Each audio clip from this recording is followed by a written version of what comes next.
어떤 공포는 법으로 막아야 할 만큼 실제했습니다. 지금으로부터 천여년 전 일본 헤이안 조정은 특정 주술 행위를 국가 차원에서 명시적으로 금지했습니다. 그 이름은 이누가미 문자 그대로 개의 신 혹은 개의 원혼을 의미하는 존재입니다. 단순한 미신이었다면 조정이 법령으로 막을 이유가 없었을 것입니다. 그렇다면 당시 무슨 일이 있었던 걸까요? 오늘날 일본 지도 위에서 이누가미 전승이 가장 짙게 살아남은 곳을 따라가면 규슈 북동부의 오이타, 산인 지방의 시마네, 그리고 시코쿠 남쪽의 고치 서남 일본의 특정 지역들이 공통으로 지목됩니다. 이 지역들에서는 지금도 이누가미를 단순한 옛이야기로 치부하지 않는 사람들이 있다고 전해집니다. 같은 섬나라 안에서 왜 유독 이 지역들에만 이 믿음이 뿌리내렸을까? 그 질문이 이 이야기의 첫 번째 수수께끼입니다. 헤이안 시대는 귀족 문화가 화려하게 꽃피던 시기였지만 그 이면에는 보이지 않는 세계에 대한 공포가 삶 전체를 지배하고 있었습니다. 원혼이 사람을 병들게 하고 저주가 집안을 망하게 한다는 믿음은 당시 지식인들에게도 현실이었습니다. 그 시대를 배경으로 이누가미는 단순한 요괴가 아닌 인간의 가장 어두운 감정인 원한을 정제해 무기로 삼는 존재로 자리잡아 갔습니다. 이누가미를 만드는 방법으로 전해지는 의식은 그 잔혹함에서부터 이미 보통의 민간신앙과는 다른 무언가를 예감하게 합니다. 개를 목 만지면 위에 내놓은 채 깊이 묻고 그 앞에 음식을 놓되 절대로 먹지 못하게 한다는 것입니다. 굶주림이 극한에 이르는 바로 그 순간 목을 베어 원혼을 거두고 이를 특별한 그릇에 봉인해 저주에 사용한다고 전해집니다. 이 의식을 묘사한 기록들은 하나같이 고통의 절정에서 죽음을 맞이하게 하는 것이 핵심이라고 말합니다. 이 의식의 설계를 들여다보면 그 배후에 하나의 논리가 있다고 추정됩니다. 인간에게 가장 충성스러운 존재를 배신해 극한의 고통 속으로 밀어넣을 때 그 원한은 어떤 것보다도 강렬해진다는 발상입니다. 주술을 고안한 이들은 그 응집된 분노와 원한의 에너지가 영적인 힘으로 전환된다고 믿었다는 것입니다. 저주를 무기로 삼기 위해 먼저 배신과 고통을 설계했다. 기의식의 냉혹한 논리가 오히려 더 섬뜩하게 다가옵니다. 헤이안 시대의 법령 기록을 살펴보면 동물을 이용한 주술 행위 전반에 대한 금지 조항이 명시되어 있다고 알려져 있습니다. 이누가미를 부리는 행위 역시 그 금지 대상에 포함된 것으로 전해지며 위반 시에는 엄중한 처벌이 뒤따랐다는 기록도 있습니다. 민간의 미신에 불과했다면 조정이 법전에 명시할 까닭이 없었을 것입니다. 하지만 정작 조정이 금지령을 내리게 된 계기가 된 구체적인 사건이나 피해 기록은 현재까지도 뚜렷하게 확인되지 않고 있습니다. 전승에 따르면 이누가미의 시인 사람은 개처럼 짖거나 네 발로 기는 행동을 보인다고 합니다. 갑작스러운 성격 변화, 이유를 알 수 없는 격한 분노, 그리고 정신을 잃은 듯 스스로도 설명하지 못하는 행동들이 빙의의 징후로 여겨졌습니다.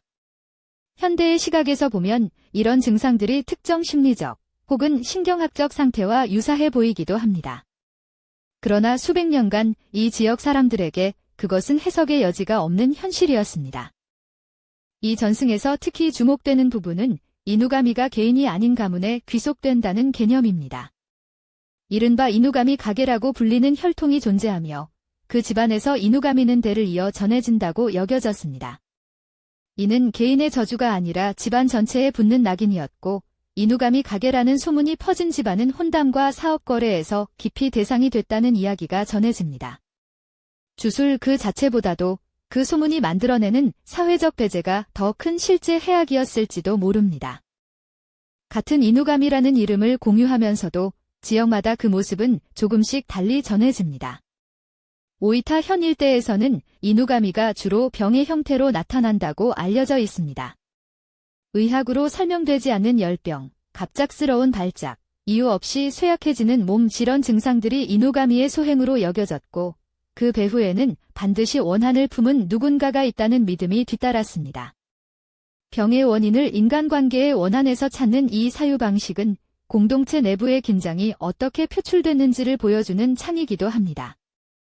시만의 현과 고치 현의 전승은 또 다른 형태를 띱니다. 이 지역들에서는 이누가미가 작은 개의 모습 혹은 빠르게 스쳐 지나가는 그림자 형태로 목격된다는 이야기가 전해집니다. 흥미로운 것은 일부 지역에서는 이누가미를 의도적으로 불러들이는 것이 아니라 집안에 자연스럽게 깃들어 있는 존재로 본다는 점입니다.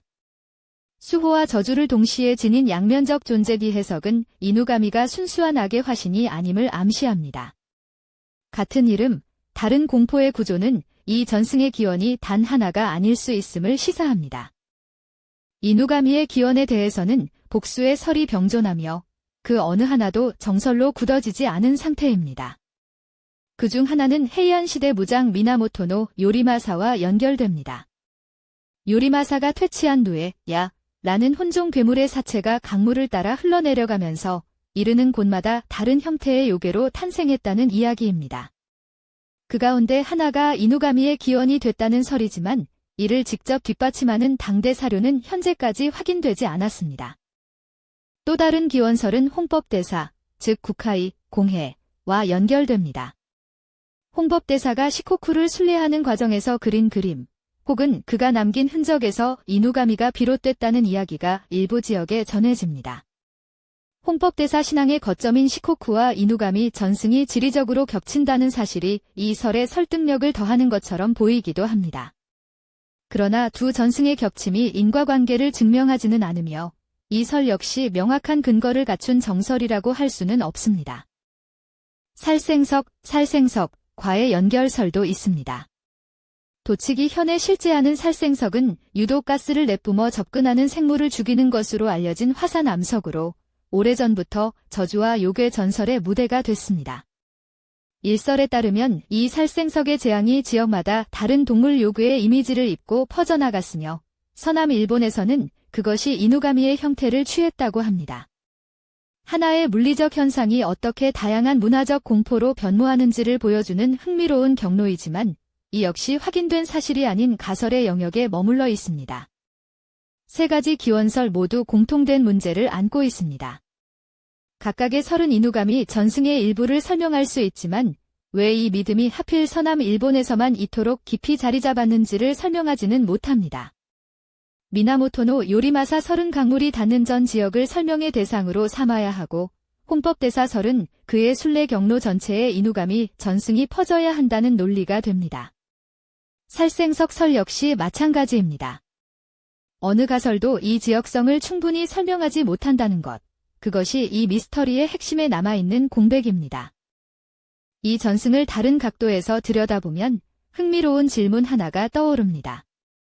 이 잔혹한 의식을 행한다는 사람들은 과연 누구였을까요? 전승 속 묘사들을 종합해보면 이누가미를 부린다는 이들은 대체로 사회의 주변부에 놓인 사람들이었습니다. 억울함을 법으로 해결할 수 없는 자, 권력에 맞설 힘이 없는 자, 공동체 안에서 목소리를 잃은 자 그들에게 주술은 어쩌면 선택 가능한 마지막 수단이었을지 모릅니다. 저주는 힘없는 이들의 유일한 언어였을 수도 있습니다. 그렇다면 왜 하필 서남 일본이었을까요? 이 물음에 대해 연구자들은 역사적, 지리적 맥락을 하나의 실마리로 제시합니다.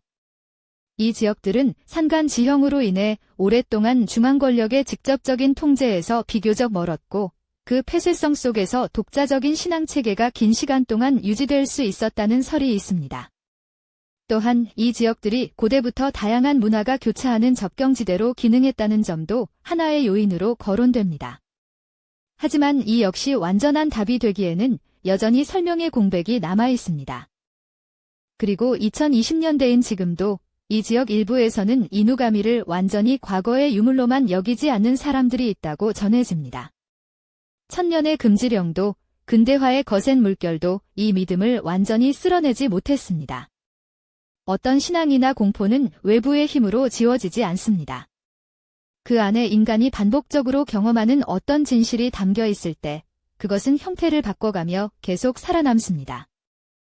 이누가미에 관한 어떤 가설도 이 전승의 모든 측면을 완전히 해명하지는 못합니다. 기원은 불분명하고 조정이 금지해야 했던 구체적 사건도 기록 속에 뚜렷이 남아있지 않습니다. 지역성도, 의식의 기원도, 현재까지 이어지는 이유도 수수께끼는 여전히 열려 있습니다. 어쩌면 이누가미가 1000년이 넘는 시간 동안 사라지지 않은 이유는 그것이 요괴에 관한 이야기가 아니라 원한과 배제, 그리고 목소리를 잃은 사람들에 관한 이야기이기 때문인지도 모릅니다. 여러분은 어떻게 생각하시나요?